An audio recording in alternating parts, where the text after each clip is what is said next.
ভাতের সাথে এরকম ঝুরি আলু ভাজা আর পাতলা মুসুরির ডাল হলে আর কিছুর প্রয়োজনই হবে না।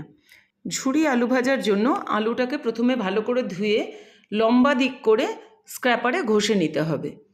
তারপরে ভালো করে জল দিয়ে কচলে কচলে 3-4 বার করে ধোয়ার পরে দেখতে হবে যে আলুর স্টার্চটা যেন চলে গিয়ে একেবারে পরিষ্কার জলটা চলে আসে।